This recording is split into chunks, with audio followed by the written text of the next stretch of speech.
Welcome to the Deconstructing Data podcast and live stream. I'm Jessie Lezak, CMO at BDEX, along with BDEX's founder and CEO, David Finkelstein. What's up, David? Hey, Jessie. Good to be back. Finally got to go on a vacation, missed a couple of weeks of the podcast, but I'm rested, I'm relaxed, and diving back into everything this week and been pretty busy doing so. Nice. Well, clue the listeners in on, give us a little sneak. Where did you go, and what did you do? Oh, I was in Costa Rica. I was in the Arenal area, which is they're one of the volcanoes there, just out of La Fortuna. And I was in a little villa in the jungle at this beautiful resort. So just hanging out in the jungle, in the rainforests, and in the hot springs, and relaxed. So it was nice. And I was totally offline, literally didn't even check my email. It was that good to be offline for that amount of time. So it was nice. I'm so glad to hear that. You so deserve that. With everything, just with the business, but not only that, in the last few years, all the hurricanes that have been through Florida, man, you've just been going through the ringer. So I'm so glad that you got to get away. But today we're glad to have you back on Deconstructing Data because we're thrilled to welcome on Michael Broder. He's the co-founder and CEO of Rockbox. I'm going to put it on the screen here so everyone can see. Wait, actually, we've got Michael here. Michael, welcome to the show. Thank you. Pleasure to be here.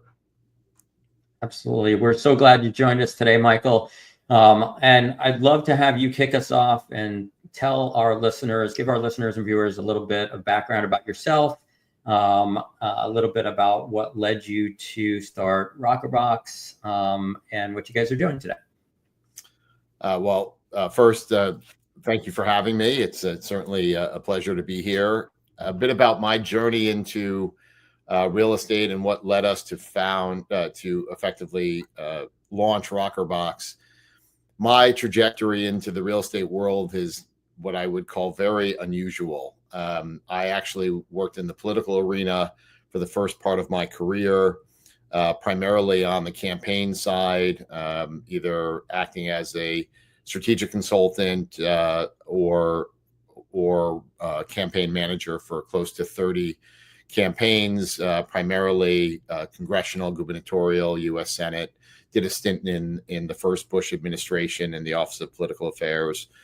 And when I got out of the political world after the 1998 cycle, I decided that perhaps it was best for me to begin to take all that knowledge and learning of the use of data and research methodologies in the political world and figure out how to apply them to commercial enterprise.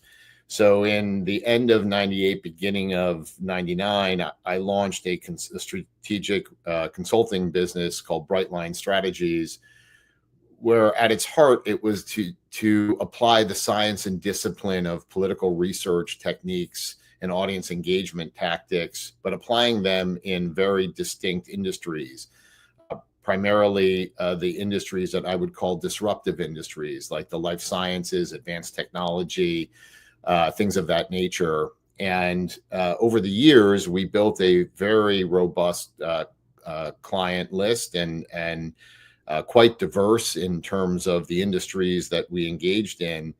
But what was fascinating was as we got more mature as a business, we started to be approached by what I would call more old line industries, things like banking and insurance and real estate. And real estate really presented quite a unique opportunity because in 2008, right around when the great or global financial crisis took place, it ultimately created a moment in time where the risk and resiliency of real estate portfolios was really brought into question.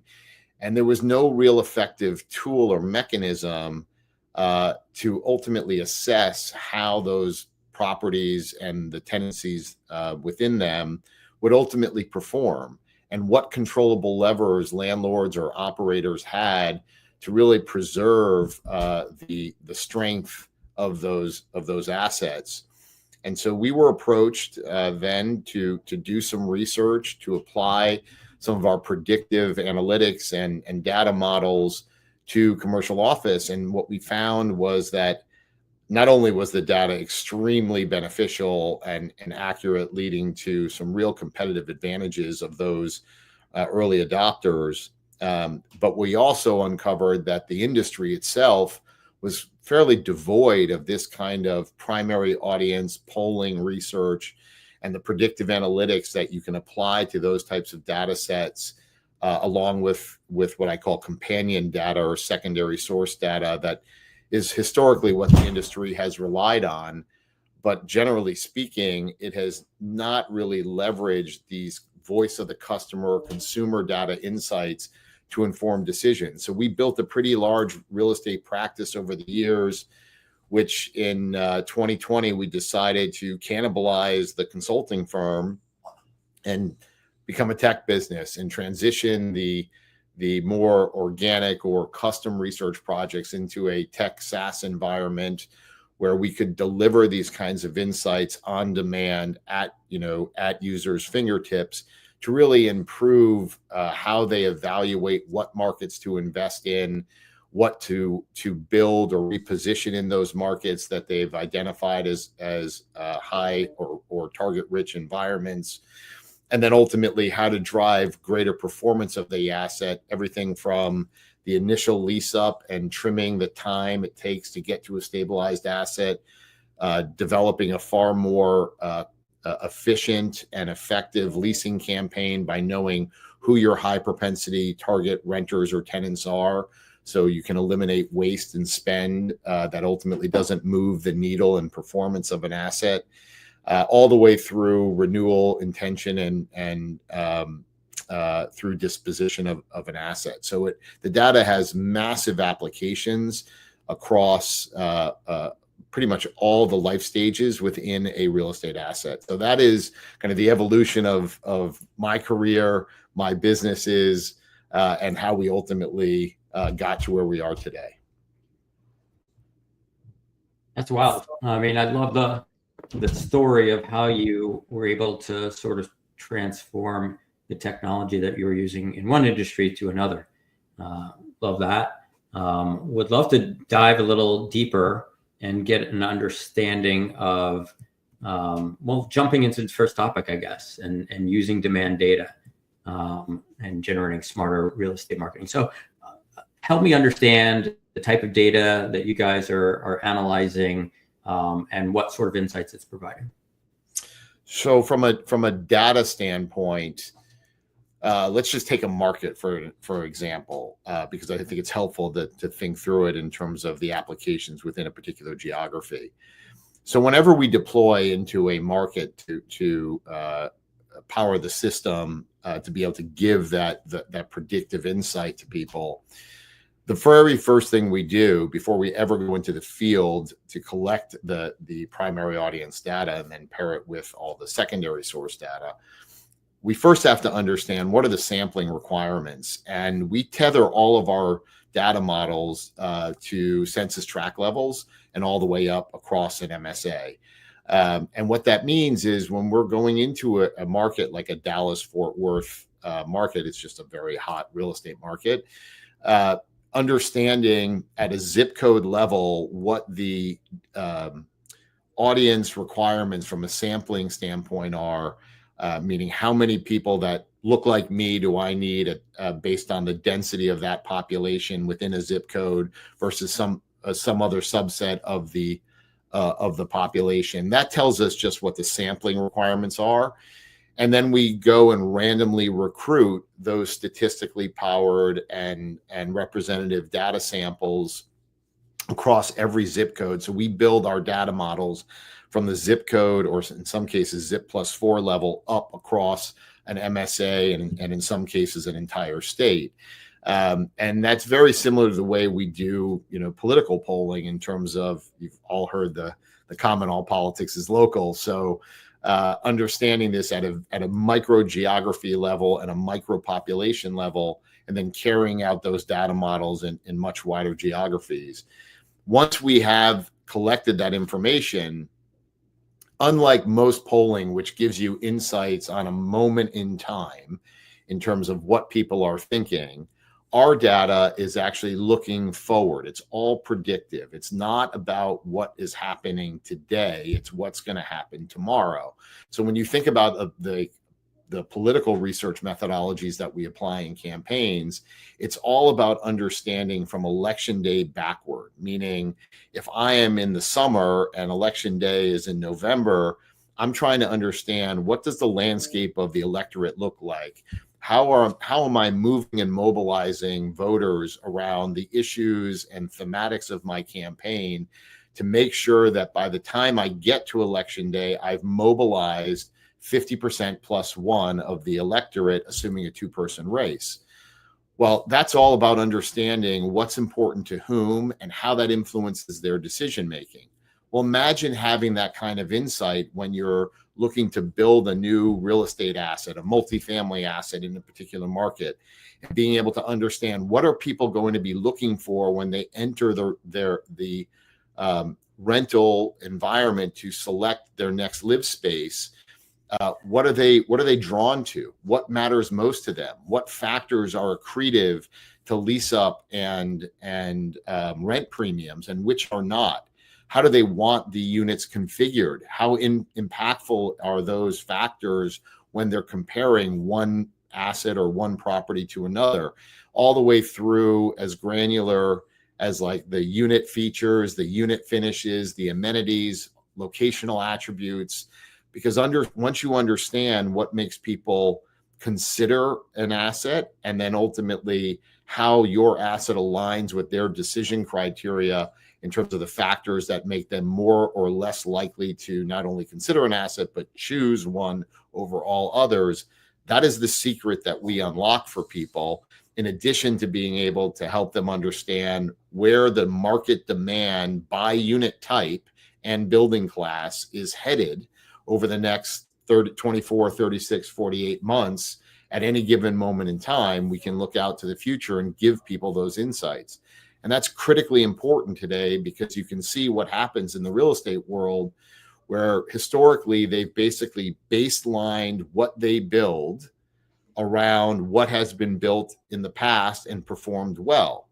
Well, ever since the pandemic took hold in our country, what happens today is so different in terms of the demands and needs of renters than pre-pandemic. So it's very difficult to rely on historical absorption data or comp set performance data to really inform a forward-looking destination, because the world is different. Renter demands are different. What matters to them is different. What factors drive rental premiums and lease up are different. And so you really need to be able to look not through a rear view mirror, but through your windshield to see what's ahead of you and actually meet the market where the market is today and going tomorrow, rather than where it once was in yesteryear. I love that.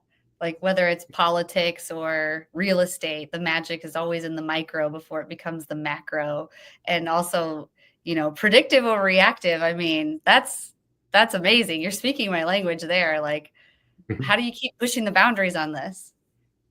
Well, obviously, as technology has gotten better, meaning machine learning capability, AI capability. In fact, when we first had the idea of building RCKRBX, the very first thing that we recognized was that technology wasn't yet capable. This was, call it 2018, was not yet capable of actually analyzing the data in the ways that our data teams did.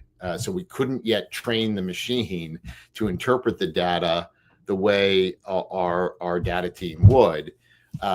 Fortunately, technology evolves quite quickly today, and we were able to transition the bespoke research business into a tech platform in really mid-2020. It was when we started to build the infrastructure of RCKRBX and then develop the first product in 2021. And obviously, we don't just rely on standard polling models. There's a lot of technology now that goes into how the data is interpreted and the outputs that it delivers to users of the platform across different stages of a investment life cycle of a real estate asset.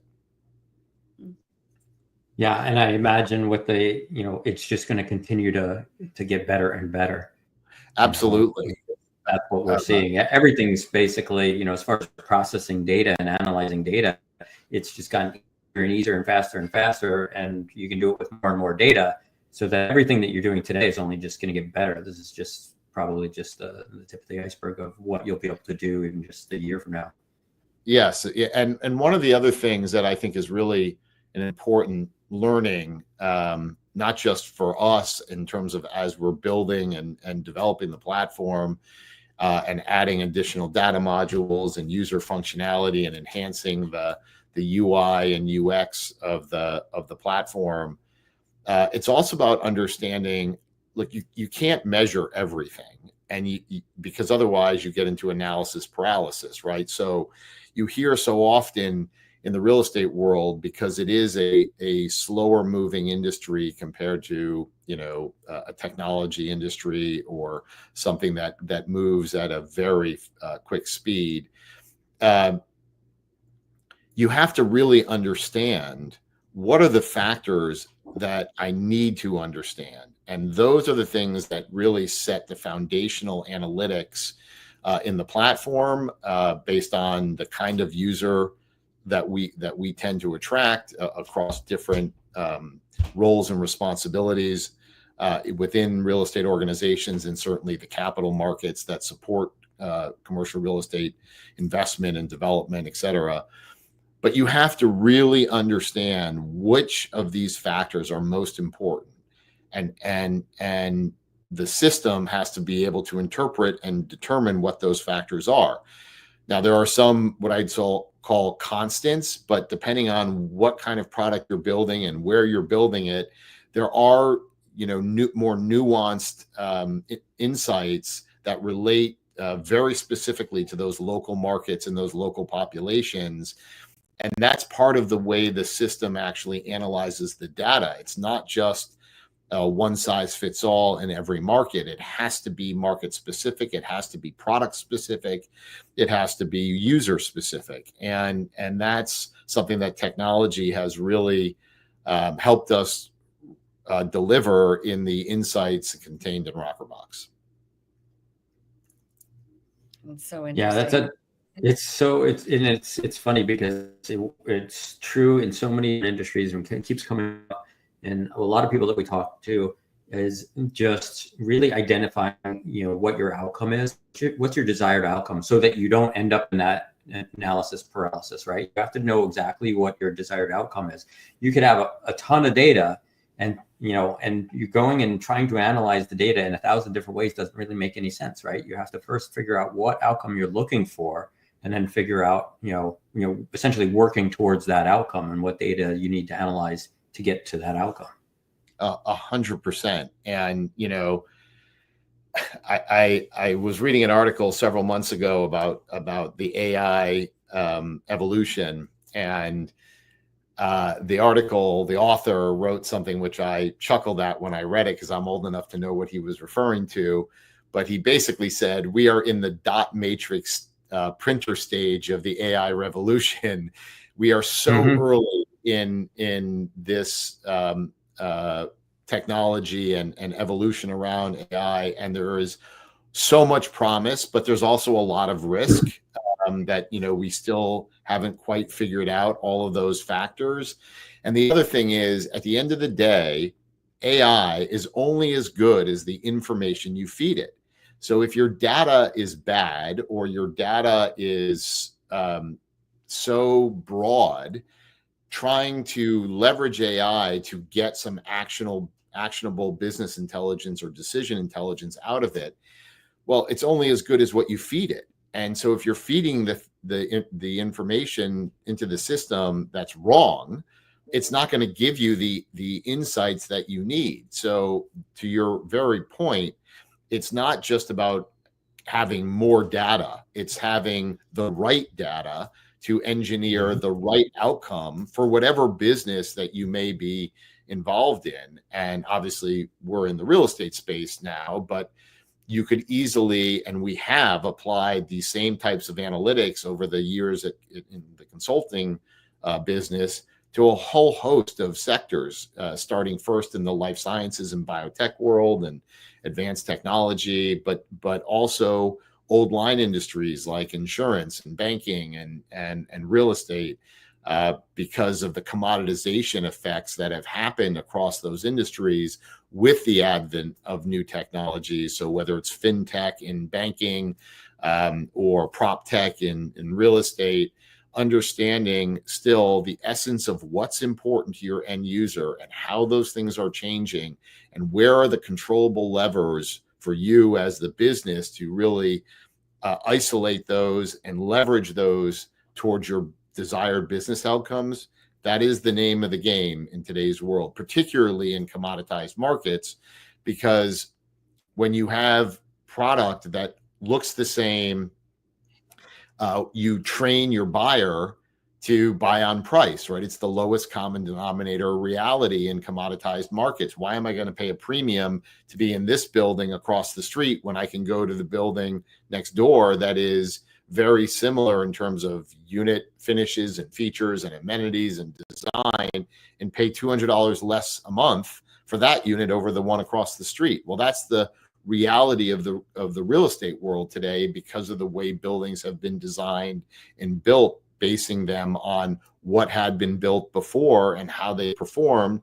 It's effectively a copycat syndrome, and that has created massive commoditization in the real estate product environment. And the only way to ultimately achieve a premium in a highly commoditized market is to more closely align and understand your end user.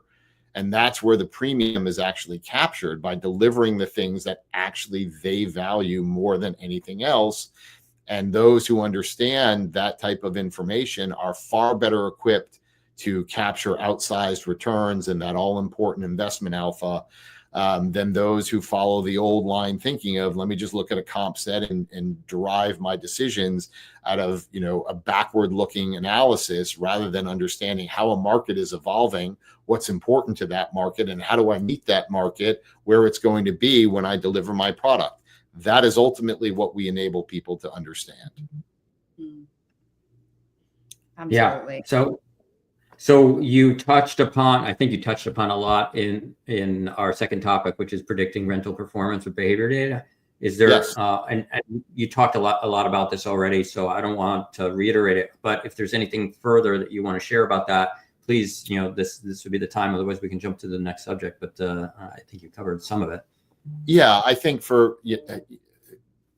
when you start to think about predicting the performance of a real estate asset, it comes in many shapes and sizes in terms of where you are in a asset's life cycle. Meaning, if you are at the investment stage and you haven't even gone hard on the deal yet, what you're really trying to stress test are your assumptions, your performance assumptions around your pro forma, in terms of the available density of that site, how, what is your planned unit mix, what is your expected lease rates, or what do you assume that your lease rates will be, and then is that ultimately valid or not? And historically, the way they've done that is looked at, buildings that have come to market in relatively the recent history, and use that as baselines, and then weighting those rent rates over the years to ultimately say, by the time we deliver, we can achieve these rent rates. Well, that's no longer true anymore. And there's a whole host of reasons why, in terms of how demand for certain unit types has shifted pretty dramatically because of remote work and the housing affordability gap, in terms of when people would normally be leaving a rental product to buy their starter home. But what you're finding now is there's longer tenured renters. They're actually starting families in rental product.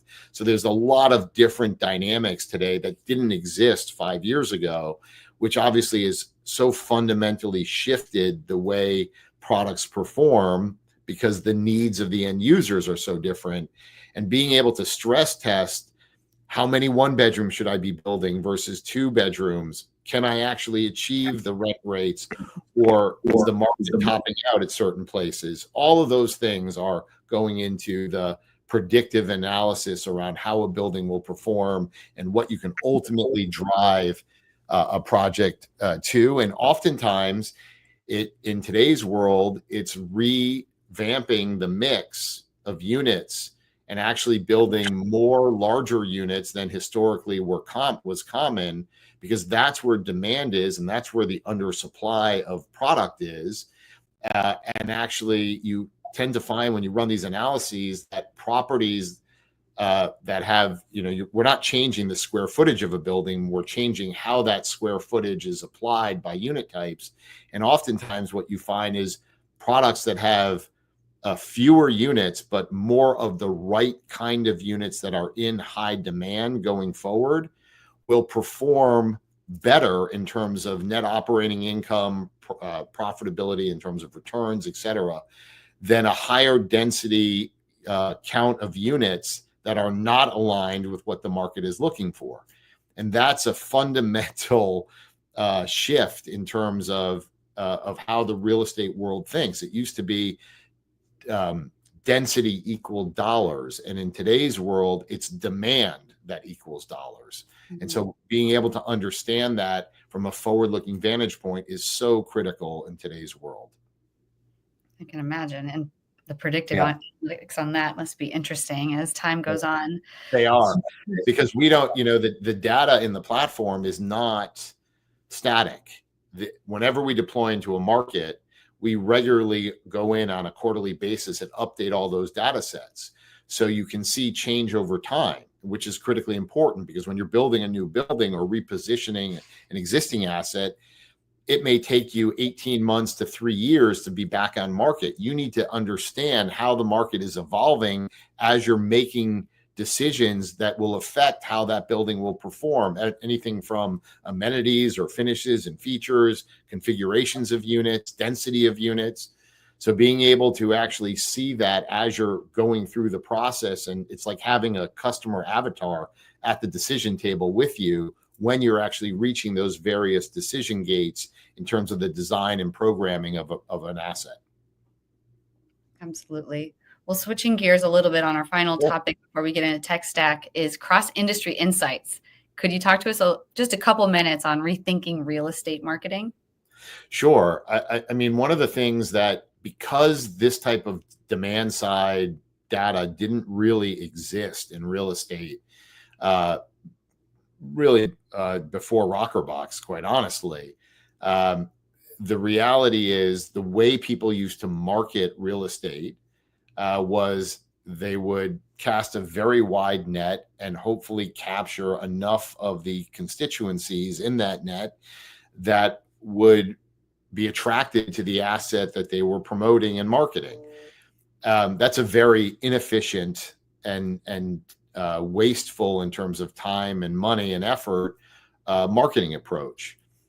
We take a page out of the political world, where when you think about a get out the vote operation in a political campaign, where we now know who the high propensity voters are that we can turn out to the polls, and we actually target them at an individual level within a household, meaning our data in the political world is so deep that we can tell if there's a family in a particular home, and one is a Republican and one is a Democrat, and they have 2 kids, we can tell you which one is which, right? So we know who our targets are and what matters to them and how to engage them and how to turn them out.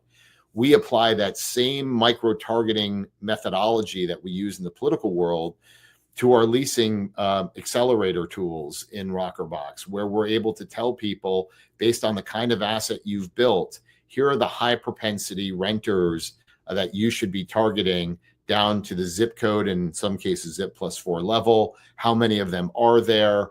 Where they're most densely populated, what their information consumption habits are, so you know exactly how to reach these folks rather than just applying a broad spray and pray approach.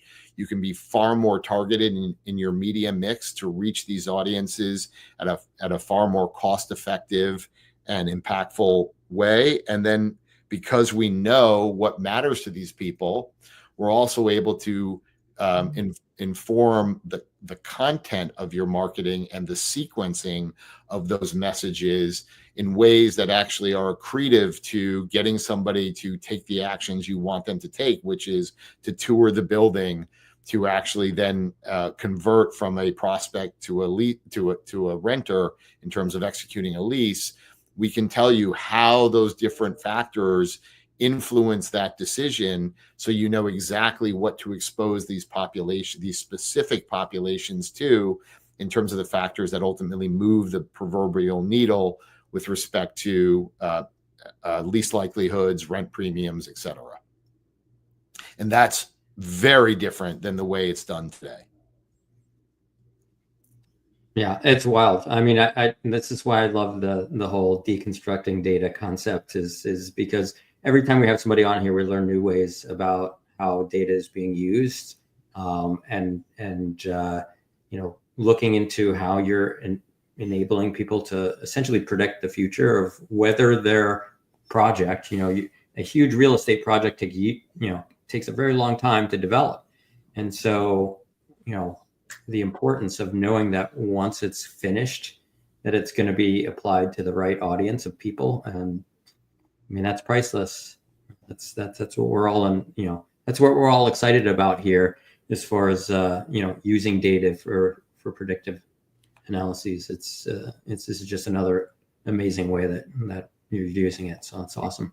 Yeah. I tell people all the time, there are very few uses of data, at least consumer data, that weren't first perfected in the political world, that are now applied to a multitude of industries and sectors today.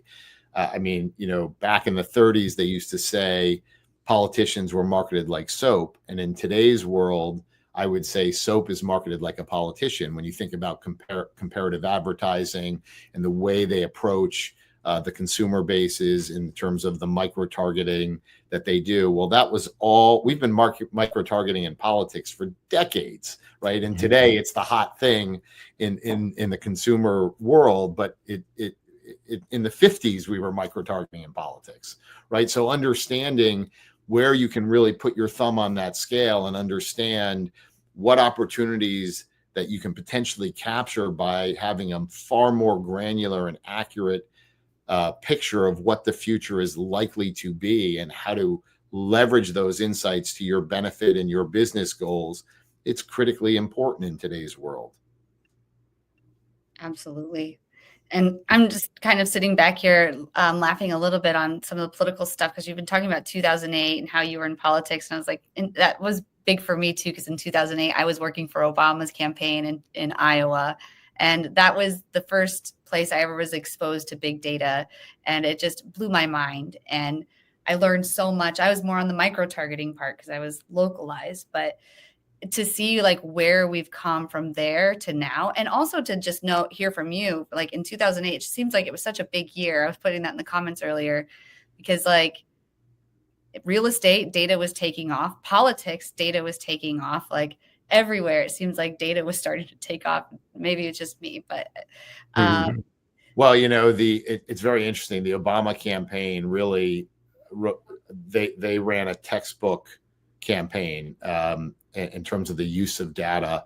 They did things that were so advanced in that cycle in terms of how they understood at the neighborhood level. And when I say neighborhood, literally, if you were an Obama supporter in a neighborhood, they figured out, well, how can you influence your friends in your neighborhood? Like, what information mattered to those people? I mean, they were so good, and they really elevated the use of data. And then I would credit the Trump campaign too in 2016 and again in 24 in terms of their use of data, and how, there were so many articles written about their operation in terms of the use of social media.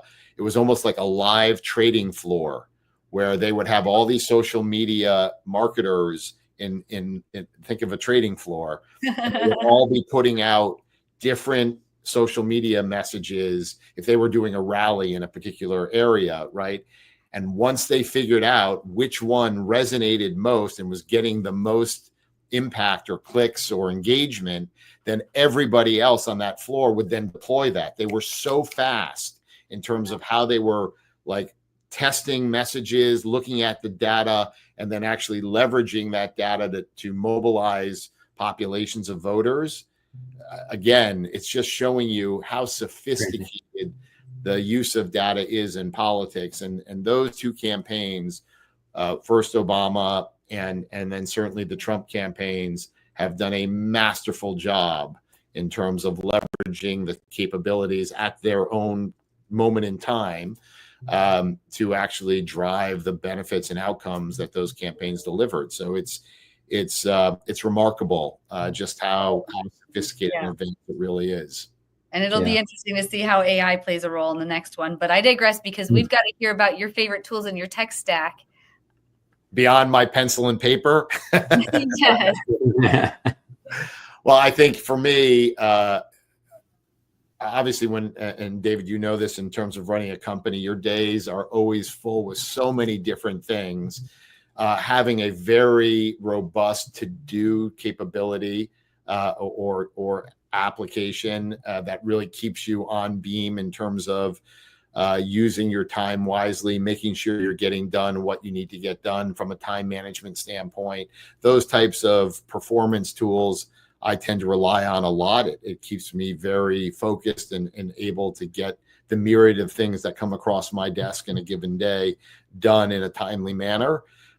So I would say those are very useful tools, at least for me. Yeah, I'm going to share a new one just because I installed a new one just a couple days ago called Fixer with a Y, Fyxer.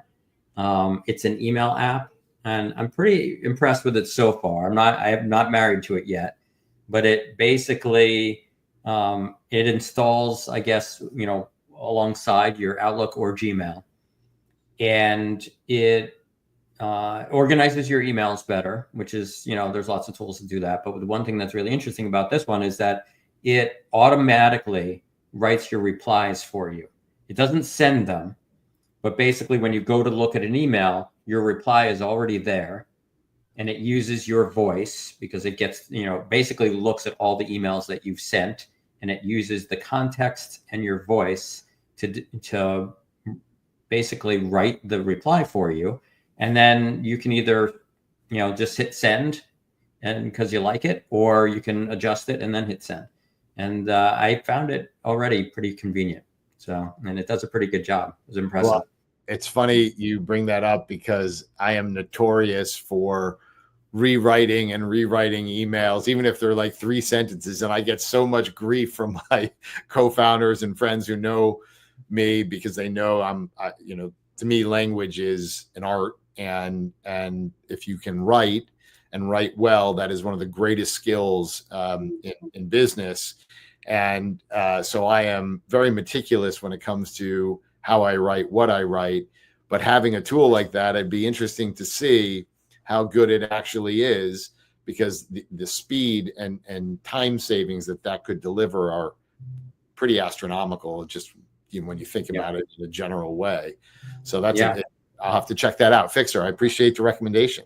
Yeah, for sure. Especially since we constantly write a lot of the same replies. People ask a lot of the same questions, and you could cut and paste and do that, but like this basically will write it for you, and it'll get to know how you would normally respond to that question, and then it writes it for you, and then you can go ahead and send it. So I'm pretty impressed so far. That's fascinating. I hadn't heard of that. I'll definitely check it out. Absolutely. And we're going to close out here in a second because we got a few minutes left, but I wanted to let you know, Andrew Paul has been asking a couple questions, so I'll read through all of them. Maybe both of you might have some reactions, but he was asking about the Veblen effect, which I personally hadn't heard of. I had to look it up.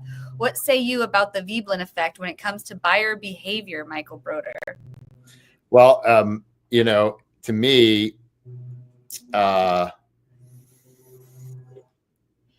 it's an interesting factor in the real estate world. let me start by saying renters, at least on the multifamily side, they're aspirational in terms of, many times renters will have Cadillac taste and Chevrolet budgets. And so oftentimes they tend to gravitate or say they want things that are well beyond what they can afford.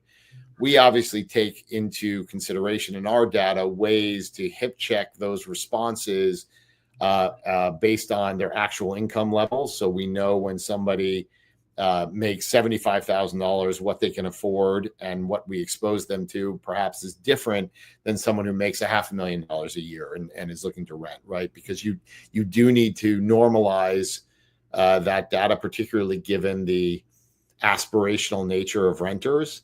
From a supply demand curve for us, when you look at how markets are performing and where absorption is happening in a particular market and in what kind of product, we can actually predict that within a percentage point or two. And it's because of the way we build our sample and how the great pains we go through in terms of building those representative models, so that the variance that you may see in perhaps less accurate sample sets, we eliminate. So we don't have a lot of differentiation in terms of what the market is actually doing, we don't have a lot of difference between our data when we say absorption is going to be greatest in 3-bedroom units and the achievable rent rates for those unit types in this market, in this building class is X. We are typically, right when it comes to the rent rates within a few pennies, and in terms of the absorption rates within a percentage point or two. And that's just because of the quality of the respondents and the depth of the data we collect, and as well as those hip check questions. So we don't see a lot of inaccuracy in the supply demand curve that a lot of people do because of a whole host of factors. We make sure through the independent verification and validation of all our respondents in terms of their incomes and where they live, and validating they are who they said they are, and where they work and age and all the things that matter when you're trying to understand demand in real estate. We actually independently verify that beyond just asking those questions within a survey, which makes our level of statistical confidence extraordinarily high in our polling samples. So we don't really see a lot of difference between what somebody is saying versus what actually is happening in the market. Interesting. Wow. Well, thank you for taking that one on, because Sure. I mean, you absolutely have the data to back it up. But in closing, would you like to let listeners know, Michael, how they might be able to reach you after the show? Sure. So if you want to learn more about RCKRBX, you can visit our website, which is www.rckrbx.com. And I can be reached if you wanted to reach out to me. My email is mbroder@rockerbox.com. Happy to respond to anybody if they have questions about our data or the applications thereof, or just want to learn more about what we're doing and how we're doing it. Love those questions. Happy to talk to anybody. This has been great, Michael. We really appreciate you joining us on the show. And I'm going to let Jesse close this out. Thank you so much. Really appreciated the time. Great meeting you. Hope your viewership finds it interesting, and happy to follow up in any way with anyone who has additional questions. Awesome. Thank you so much, Michael, especially, while you're in your little slice of heaven there. We appreciate your time. And audience members, we want to invite you to get powered by BDEX. So I put a QR code up on the screen for those watching on video, but if you're on podcast, just simply go to bdex.com. But BDEX's comprehensive identity graph, it enables you to build your audiences that are going to reach real people and turn your anonymous website visitors into real actionable customer insights. So that eliminates the bots and the bad data that waste your marketing's budget.